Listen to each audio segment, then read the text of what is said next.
എന്താ ഭാസ്കേട്ടാ, വിവരം വല്ലതും? തീർന്നു എന്നാ കേട്ടത്. ഞാൻ മരണ വഴിക്ക് നമ്മളെ ചന്ദ്രൻ നായരെ കണ്ടിരുന്നു. മൂപ്പര് പറഞ്ഞ അറിവാ.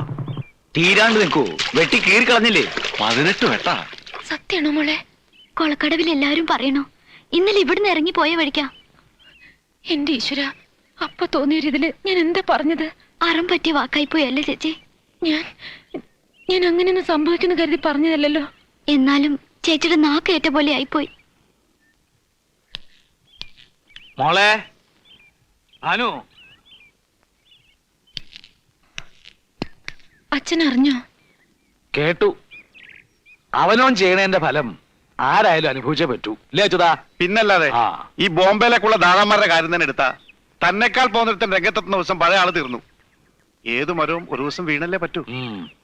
ചെയ്തു കൂട്ടിയ ദുഷ്ടതയ്ക്ക് കിട്ടി എന്ന് കൂട്ടിയാ മതി. ഞാനിന്ന് പോവാ. വിഷമിക്കണ്ട, അടുത്ത ആഴ്ച വരും. എന്താ കൊണ്ടുവരണമെന്ന് വെച്ചാ പറയാ, മടിക്കണ്ട. പട്ടുസാരിയോ സെന്റോ എന്താണെന്ന് വെച്ചാ.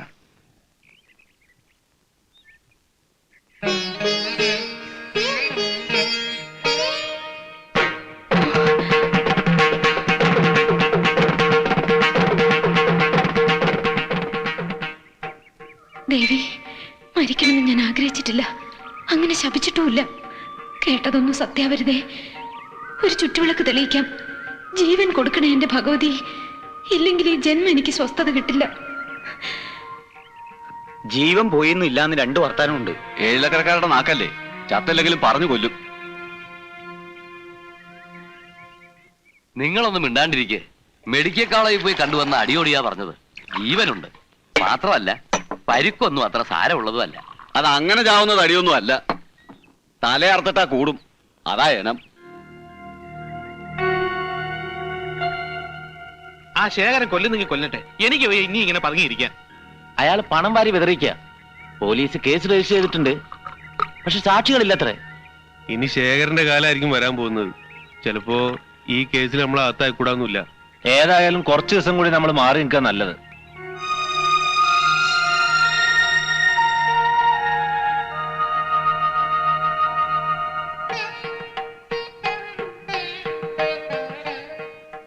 അയാളുടെ പേര് കേട്ടാ കടിച്ചു കീറാൻ വരുന്ന ഭാനുവേച്ചിയാ ഇപ്പൊ ഇങ്ങനെ മാറിയത്. ഒരു താല്പര്യത്തിന്റെയും പുറത്തല്ല. അന്ന് അങ്ങനെ പറഞ്ഞു പോയതില് എനിക്ക് അത്ര കുറ്റബോധം ഉണ്ടായിരുന്നു. അച്ഛൻ ചോദിച്ചു എന്താ അമ്പലത്തിലെ വിശേഷം, ഒന്നും പറഞ്ഞില്ല. അച്ഛൻ ആകെ മാറിയിരിക്കണു. അച്യുതേട്ടന്റെ സ്വത്തുകാവലും കൈകാര്യവും ഇപ്പൊ പഴയ ആളേ അല്ല. എന്തൊക്കെയോ കണക്കുകൂട്ടില്ല അച്ഛന്. അച്യുതേട്ടൻ വെറുതെ അല്ല ഈ സഹായമൊക്കെ ചെയ്യണത്. അത് അയാളുടെ കയ്യിലിരിക്കേയുള്ളൂ. ഭാനുവിനെ അറിയില്ല, അയാൾക്കും അച്ഛനും. നാളെയല്ലേ മൂപ്പര് ആശുപത്രിയിൽ നിന്ന് കൊണ്ടുവരുന്നത്? എത്ര വേഗ ദിവസങ്ങൾ പോയത്.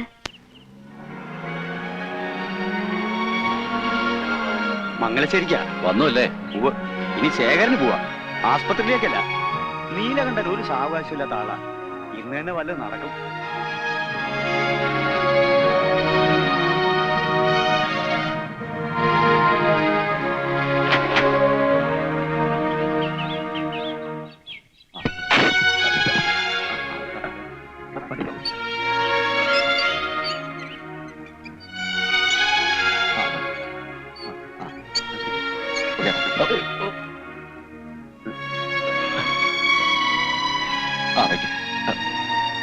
ദാസുട്ടി, അകത്തേക്ക് കിടത്തിക്കൊള്ളൂ. വേണ്ട, വയ്ക്കോളൂ.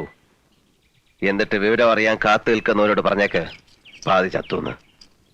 ഇടത്തെ കൈയും ഇടത്തെ കാലും. അത് കണ്ട് ചിരിക്കാൻ താല്പര്യമുള്ളവർക്ക് ഇവിടെ വരാം. സഹതപിക്കാനാണെങ്കിൽ ഒരു നായന്റെ മോൻ ഇങ്ങോട്ട് വരണ്ട.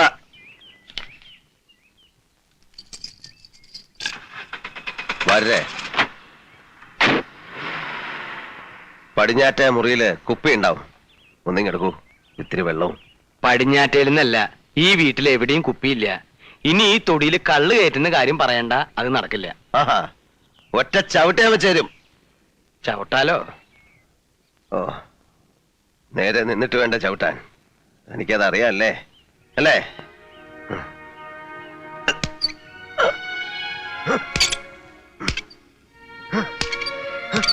നീല,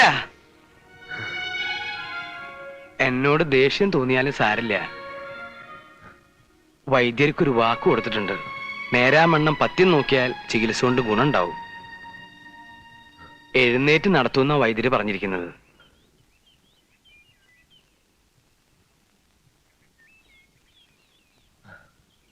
ഇന്നേ വരെ ഞാൻ അനുസരിച്ചിട്ടേ ഉള്ളൂ. ഈ കാര്യത്തിൽ ഞാൻ പറയണത് കേൾക്കുക. എല്ലാവരും എന്നോട് കാരുണ്യം കാട്ടുകയായിരുന്നല്ലോ വാര്യരെ. പിതൃത്വം മറച്ചു വെച്ച് അമ്മ, കഴുത്തറക്കാതെ പാതയിൽ നിർത്തി ശേഖരൻ, അല്പപ്രാണൻ തിരിച്ചു നൽകിക്കൊണ്ട് ഡോക്ടർമാർ, കാരുണ്യം കൊണ്ട് കരൾ കുത്തി പറിക്കുക. ഇതിനെല്ലാം ഞാൻ എന്ത് തെറ്റാ വാര്യരെ ചെയ്തത്? അതോ ഇതിൽ കൂടുതലാണോ ഞാൻ അർഹിക്കുന്നത്? എങ്കിൽ എനിക്ക് വയ്യ വാര്യരെ, ഇനി ഒന്നും നേരിടാനുള്ള കരുത്തെനിക്കില്ല. വാര്യരെ, എന്ന് തൊട്ടോ താൻ എന്റെ കൂടെ ഇല്ലേ? ഇന്ന് വരെ ഞാൻ തന്നെ ഒരു അന്യനായി കരുതിയിട്ടുണ്ടോ? ഒരു സുഹൃത്തിന്റെ കൂടപ്പിറപ്പിന്റെ സ്ഥാനം തനിക്ക് ഞാൻ തന്നിട്ടില്ലേ? തരാൻ മടിച്ചിട്ടുള്ള ഒരൊറ്റ അധികാരമേ ഉള്ളൂ, ഒരച്ഛന്റെ. പിഴച്ചു പെറ്റ എന്നെ ഒരു നിമിഷം നിങ്ങൾക്ക് മകനായിട്ട് കാണാം. എന്നിട്ടൊരച്ഛന്റെ സ്നേഹത്തോടെ വാത്സല്യത്തോടെ എന്നെ ഒന്ന് സഹായിക്കാവോ? ഈ ജന്മം ഉപേക്ഷിക്കാൻ ഒരിത്തിരി വിഷം. ഇല്ല, ഒന്ന് വേഗമാട്ടടോ. തീർത്തിട്ട് തെക്കാൻ കണ്ടത് കപ്പാണുള്ളതാ. ഓ, ആ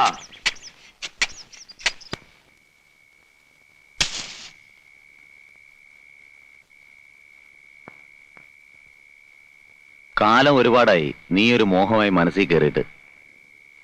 അമ്മാവനും മരുമോനും കൂടി ഒരേ പാത്രത്തിൽ നിന്ന് അതൊരു സുഖമല്ലല്ലോ എന്ന് കരുതി മാറി നിന്നതാ. പറഞ്ഞു, നിനക്ക് എന്താ വേണ്ടത്? പണമായിട്ടോ അതോ പറമ്പോ പാടമോ? എത്ര ഏക്കർ വേണം? ഒരു നിർബന്ധമേ ഉള്ളൂ, ഞാൻ മടുത്ത് അവസാനിപ്പിക്കുന്നത് വരെ ഞാൻ മാത്രമേ പാടുള്ളൂ. ശേഖര, അസമയത്തൊന്ന് വിളിച്ചപ്പോ വാതിൽ തുറന്നത് ഇരിക്കാൻ ക്ഷണിച്ചതും നിന്റെ കേമത്തരം കണ്ടിട്ടല്ല, എന്റെ മാന്യത. മുഖം കറുത്ത് എന്തെങ്കിലും പറയാൻ ഇടവരുത്താതെ പോവാൻ നോക്ക്. വേണ്ട, നാട്യമൊന്നും എന്റെ അടുത്ത് വേണ്ട. ആദ്യം നീലകണ്ഠൻ, പിന്നെ എന്റെ അമ്മാവൻ. ഇനി ഈ ഏഴിലക്കരയിൽ ആർക്കെങ്കിലും നീ പാവരിക്കുന്നുണ്ടെങ്കിൽ അത് ശേഖരനായിരിക്കണം. അതിന് യോഗ്യം ഞാൻ തന്നെ ഉള്ളൂ. യോഗ്യത? നീലകണ്ഠന്റെയും നിന്റെയും പേര് കൂട്ടി പറയാൻ നീ ഇനി ഒരു ജന്മം കൂടി ജനിക്കണം ശേഖര. ഞാൻ വഴങ്ങിയിട്ടുണ്ട് നീലകണ്ഠന്റെ മുമ്പിൽ. തേടി വന്നതല്ല, ആ പൗരുഷത്തിന്റെ മുന്നിൽ ഞാൻ ചെന്ന് വീഴുകയായിരുന്നു. ഒടുവിൽ എന്നോട് മാറി നിൽക്കാൻ പറഞ്ഞപ്പോൾ എന്റെ നിസ്സഹായാവസ്ഥയിൽ രക്ഷകനായി വന്നതായിരുന്നു നിന്റെ അമ്മാവൻ. ദുരുദ്ദേശത്തോടെയാണെങ്കിലും എനിക്ക് വേറെ വഴിയില്ലായിരുന്നു. നീ ഇപ്പോൾ അഹങ്കരിക്കുന്നുണ്ടാവും നീലകണ്ഠനെ വീഴ്ത്തിയെന്ന്. 10 ആളിന്റെ ബലവും ഇരുട്ടിന്റെ മറവും ഇല്ലാതെ നേർക്ക് നേരെ നിനക്കൊരു ചുക്കം ചെയ്യാൻ കഴിയില്ല. ഇപ്പോഴും ഈ നിലയിൽ രണ്ടു കാലി നിവർന്നു നിൽക്കാൻ കഴിയാത്തന്റെ വീരം പറയുന്നു. ചത്താലും തീരില്ല അവന്റെ മഹത്വം. ഓർമ്മ വെച്ച നാള് തൊട്ട് ഞാൻ അനുഭവിക്കുന്ന നാണക്കേട്. കളിപ്പന്ത് കളിക്കുന്ന മൈതാനത്ത് അമ്പലക്കുളത്തിൽ മുങ്ങാങ്കുഴിയിടുമ്പോ എന്നെ തോൽപ്പിക്കാനായി എന്നും അവനുണ്ടായിരുന്നു. ഇപ്പോ നിന്റെ രൂപത്തിൽ അവൻ എന്നെ ജയിക്കുകയാണ്. ഇല്ല, അവന്റെ നാശം, ഇഞ്ചിഞ്ചായി ചതഞ്ഞുള്ള അവന്റെ മരണം കാട്ടിത്തരാൻ നീ അടക്കമുള്ള എല്ലാവർക്കും. ഇനി എനിക്കത് വ്രതമാണ്, നോക്കിക്കോ.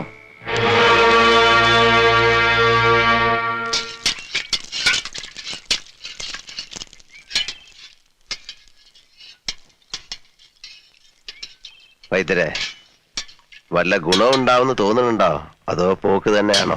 ആദ്യം വേണ്ടത് വിശ്വാസ, വൈദ്യത്തിലും വൈദ്യനിലും. എനിക്കൊന്നിലും വിശ്വാസമില്ല. അത് വേണം. മനസ്സും കൂടെ മരുന്നിന്റെ ഒപ്പം പ്രവർത്തിക്കണം.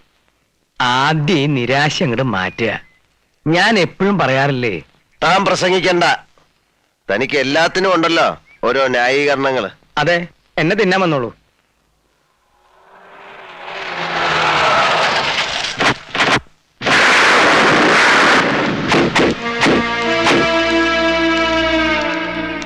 ആരാ അത്? നീലാണ്ട, ഞാനാടാ ശേഖരൻ.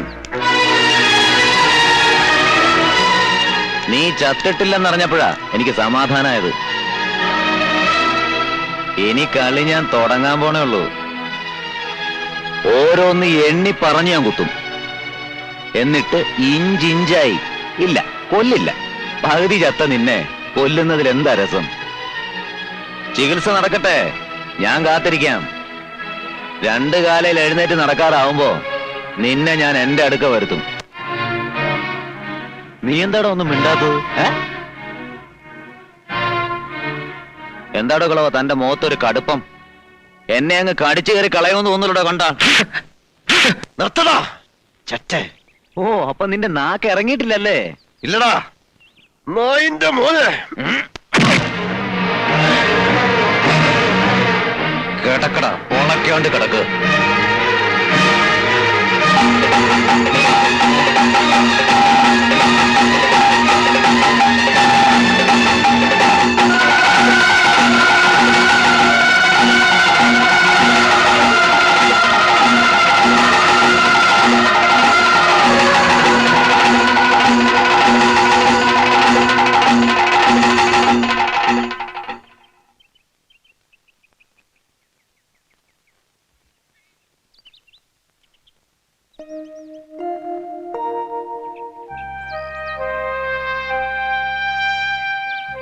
ഓ, ഇയാളോ?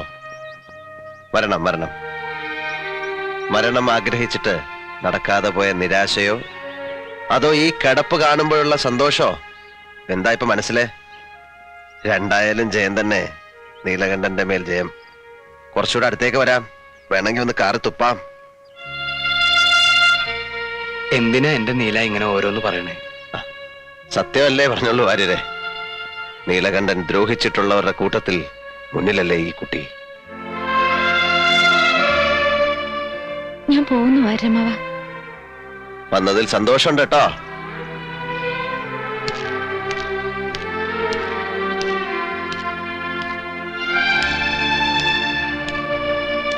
ചികിത്സ നടക്കുന്നു. തെറി കേട്ടാലും പത്യം തെറ്റിക്കാതെ ഞാൻ കൊണ്ടുപോകണം. ഇപ്പോഴാണല്ലോ എനിക്ക് അനുസരിപ്പിക്കാൻ കഴിയണത്. മുറിവുകളൊക്കെ കുറച്ച് ഭേദമായതായിരുന്നു. പക്ഷേ ഇന്ന് പിന്നെയും. എന്നോടൊരു വാക്ക് ചോദിക്കാതെ നീ എന്തിനവിടെ പോയി? മുമ്പ് അവിടെ പോയിട്ടുള്ളതെല്ലാം അച്ഛന്റെ ഇഷ്ടത്തിനായിരുന്നല്ലോ. ഇപ്പോ എന്റെ ഇഷ്ടത്തിനും കൂടി പോണം തോന്നി. ഭാനോ, പ്രായം തികഞ്ഞ ഒരു പെണ്ണാണ് നീ. ആ ആഭാസൻ പ്രായം ചെന്ന 2 പെൺകുട്ടികളെയും കൊണ്ട് അച്ഛൻ ഈ പറയുന്ന ആഭാസന്റെ അവിടെ പാർക്കാൻ ചെന്നിരുന്നു. എന്നിട്ടൊന്നും സംഭവിച്ചില്ലെങ്കിൽ ഇപ്പൊ തീരെ ഭയക്കണ്ട. എഴുന്നേറ്റ് നിൽക്കാൻ പോലും ആവതില്ലാത്തൊരു മനുഷ്യനാണ് അയാൾ ഇന്ന്. തർക്കുത്തരം വേണ്ട. അച്ഛൻ എങ്ങനെ കഴിയുന്നു ഇങ്ങനെയൊക്കെ മാറാൻ? പോയി കണ്ട് വിവരങ്ങൾ അന്വേഷിക്കേണ്ടത് അച്ഛനല്ലേ? അച്ഛനല്ലേ അയാളുടെ ഔദാര്യങ്ങൾ പറ്റിയിട്ടുള്ളത്? ഉണ്ട ചോറിനുള്ള നന്ദി അതെങ്കിലും കാട്ടണ്ടേ അച്ഛാ? വേറൊരുത്തന്റെ ഔദാര്യത്തില് ഇപ്പൊ 3 നേരം സുഭിക്ഷയായിട്ട് കഴിയാന്ന് വന്നപ്പോ എല്ലാം മറന്നു. മതി പ്രസംഗിച്ചത്. ഇനി ഞാൻ അറിയാതെ നീ എവിടെ പോകരുത്, മനസ്സിലായോ?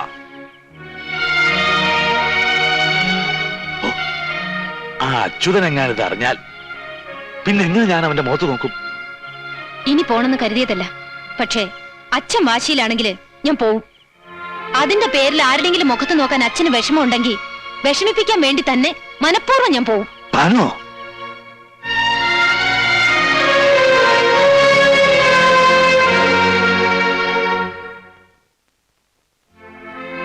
താൻ വരരുതായിരുന്നു. അച്ഛനെ മുഷിച്ചിലുണ്ടാക്കി. എന്തിനാ? അതുകൊണ്ട് എന്താ കാര്യം? എന്തിന്? എന്ത് കാര്യത്തിന്? ഒന്നും ചിന്തിച്ചില്ല. വരണമെന്ന് തോന്നി, വന്നു. ഇഷ്ടായിലേക്ക് പോവാം. എനിക്ക് ആരുടെ ഇഷ്ടക്കേട് വാങ്ങണമെന്നില്ല. ഇഷ്ടക്കേടോ? ഞാനങ്ങനെ പറഞ്ഞില്ലല്ലോ. ഭാനു എന്നെ കാണാൻ വരുമ്പോ ഞാൻ ചെയ്ത തെറ്റുകൾ താൻ പൊറുത്തു എന്നല്ലേ ഞാൻ കണക്കാക്കേണ്ടത്. അതിലെനിക്ക് സന്തോഷമാണുള്ളത്. പക്ഷേ പിന്നിട്ട കാലത്ത് ചെയ്തു പോയ തെറ്റുകൾക്ക് ഞാൻ ഇന്ന് പലിശ സഹിതം ശിക്ഷ വാങ്ങിക്കുകയാണ്. അപ്പോ എന്നെ കാണാൻ വരിക, സ്നേഹമോ കാരുണ്യമോ ഒരു നോട്ടത്തിലൂടെയെങ്കിലും എനിക്ക് തരിക. അങ്ങനെ ചെയ്യുന്നവർക്ക് ഈശ്വര കോപം ഉണ്ടാവും. താൻ വെറുതെ പാപം വലിച്ച് തലേ കയറ്റണ്ട. ഞാൻ അറിഞ്ഞിരുന്നത് ഇയാളിന് ബലമുള്ളൊരു ശരീരം മാത്രമല്ല, അതിൽ ഉറപ്പുള്ളൊരു മനസ്സും ഉണ്ടെന്നായിരുന്നു. പക്ഷെ ഇപ്പൊ മനസ്സിലാവുന്നു, പാതി ചത്തു എന്ന് പറയുന്ന ശരീരത്തിനുള്ളിൽ മുഴുവൻ ചത്ത ഒരു മനസ്സാണുള്ളതെന്ന്. അതിനനുവദിക്കരുത്. മനസ്സിന്റെ ധൈര്യം വീണ്ടെടുത്താൽ പിന്നെ നടക്കാൻ കാലുകൾ വേണ്ട. ക്ഷമിക്കണം, ഞാൻ ഉപദേശിക്കല്ല. അതിനും മാത്രമുള്ള ബുദ്ധിയൊന്നും എനിക്കില്ല. എനിക്ക് മനസ്സിലാവുന്നില്ല ഭാനുമതി.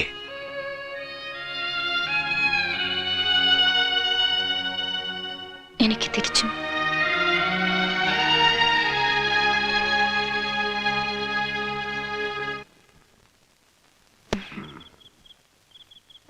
ഈ ഭാര്യർ എവിടെ പോയി കിടക്ക? ഭാനുവിന് ഇന്ന് ശരിക്ക് വഴക്ക് കേൾക്കും. ഏയ്, കറണ്ടും വന്നില്ലല്ലോ. എനിക്കിപ്പോ ഇരുട്ടാ ഇഷ്ടം. മുഖം കാണാതെ സംസാരിച്ചിരിക്ക, അതാ നല്ലതെന്ന് തോന്നാ. ഭാര്യരായിരിക്കും. ഭാര്യമാനല്ല. പിന്നെ ആരാ അവിടെ? ആ, വന്നു അല്ലേ തെമ്മാടി? ഇങ്ങോട്ട് കയറി വരിക. തന്നെ ഒന്ന് കാണട്ടെ. ഇവിടുത്തെ വിശേഷങ്ങളൊക്കെ അറിഞ്ഞില്ലേ? വയ്യ, അങ്ങോട്ട് വന്ന ആ കിടപ്പ് കാണാൻ എനിക്ക് വയ്യ. മനസ്സില് ദൈവങ്ങൾക്കൊപ്പം കൊണ്ടു നടക്കുന്ന ചിത്രമുണ്ട്, അത് അങ്ങനെ നിന്നോട്ടെ.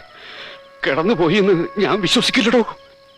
പെരിങ്ങോടാ, തനിക്ക് തരാൻ, തന്നോട് പറയാൻ എന്റെ ഒന്നുമില്ലടോ നീലകണ്ഠ. നാവാമുകുന്ദന് കൊടുത്തതിന്റെ ബാക്കി ഇത്തിരി നിവേദ്യമുണ്ട്, അതിന്നാ സ്വീകരിക്കുക.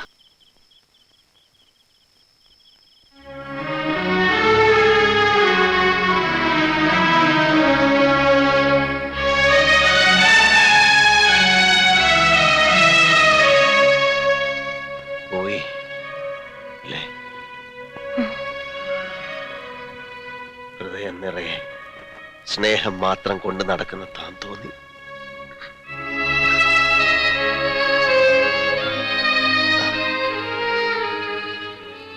ഭാനുമതി, ഞാൻ മരണത്തെക്കുറിച്ച് ചിന്തിച്ചു തുടങ്ങിയിരിക്കുന്നു.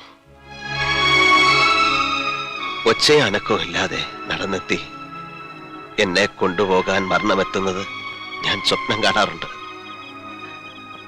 അങ്ങനെ സംഭവിക്കുന്നതിന് മുമ്പ് ഒരു തെറ്റിന് പ്രായച്ചിത്തം ചെയ്യാൻ നീ എന്നെ അനുവദിക്കണം. ഭാനു, ആ ചിലങ്ക വീണ്ടും കെട്ടണം.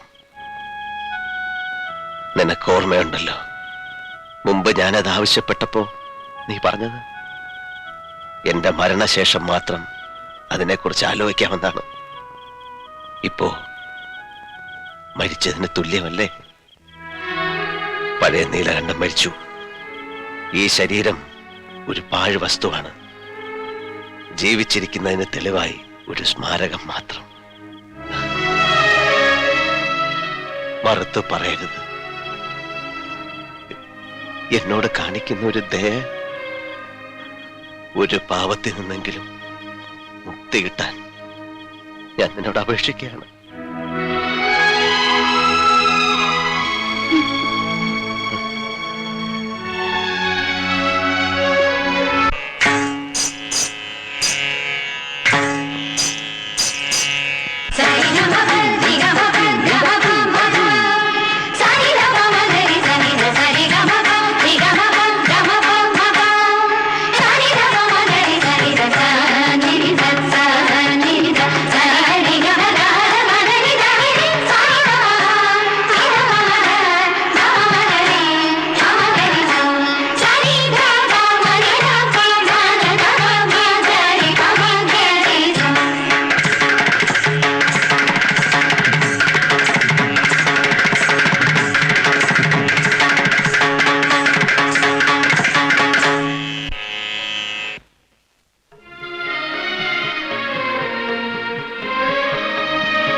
ഞാൻ കരുതിയത് അച്ഛൻ അറിയുമ്പോ വലിയ സന്തോഷാവുന്ന. അച്യുതേട്ടന്റെ കാര്യസ്ഥ പണി തുടങ്ങിയ പിന്നെ അച്ഛന് തേങ്ങയുടെയും ചക്കയുടെയും കണക്കെന്നേ ഉള്ളൂ. നൃത്തവും സംഗീതവും ഒക്കെ മറന്നുപോയി. നിനക്ക് സന്തോഷായോ? എനിക്ക് തൃപ്തിയായി. ചേച്ചി നൃത്തം തുടങ്ങിയാൽ മാത്രമല്ല, മൂപ്പര് തന്നെ അതിന് കാരണക്കാരനായല്ലോ എന്ന് ഓർക്കുമ്പോ.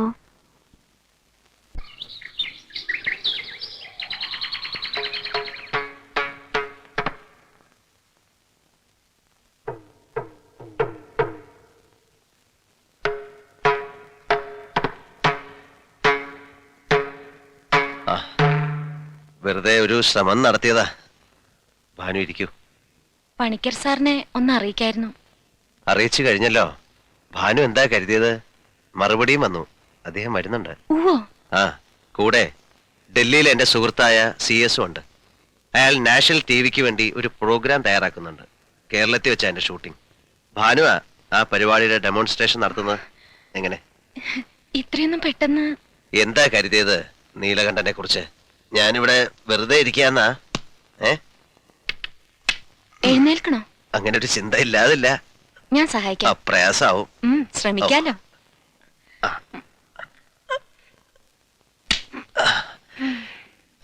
ഇനി ആ വീൽ ചെയറിനടുത്തേക്ക്.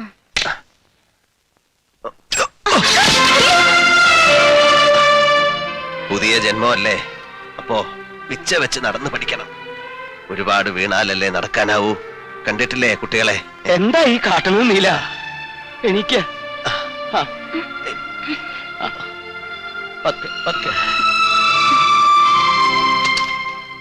താൻ എവിടായിരുന്നു? പൊറുതി മുട്ടിയിരിക്കുക ശേഖരന്റെ ആൾക്കാരെ കൊണ്ട്. പുഴക്കരപ്പറമ്പിൽ ഒരു ഒറ്റ നാളികേരമില്ല. എന്തിനും ഇപ്പൊ അവറ്റയ്ക്ക് ധൈര്യം ഉണ്ടല്ലോ. ഇവിടെ ഉണ്ടായിരുന്നു തൂണ് പോലെ 4 എണ്ണം.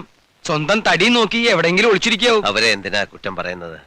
കണ്ട കാല് തല്ലി ഓടിക്കുന്നല്ലേ അവന്റെ ഭീഷണി. ഞാനൊരു പെറ്റീഷൻ കൊടുത്താലോ എന്ന് വിചാരിക്കുക. പോലീസുകാർക്ക് ഇത്തിരി ചില്ലറ കൊടുത്താലും വേണ്ടില്ല. വേണ്ട, എന്തെങ്കിലും ആവട്ടെ. ഇനിയും വേണ്ട വഴക്കും വക്കാണോ. ഞാനെല്ലാം മറക്ക മനഃപൂർവ്വം. മറന്നേ പറ്റൂ. കാരണം ഇപ്പൊ മനസ്സ് മുഴുവൻ നീയാണ്. നീ, നിന്റെ ഭാവി, നിന്റെ ജീവിതം.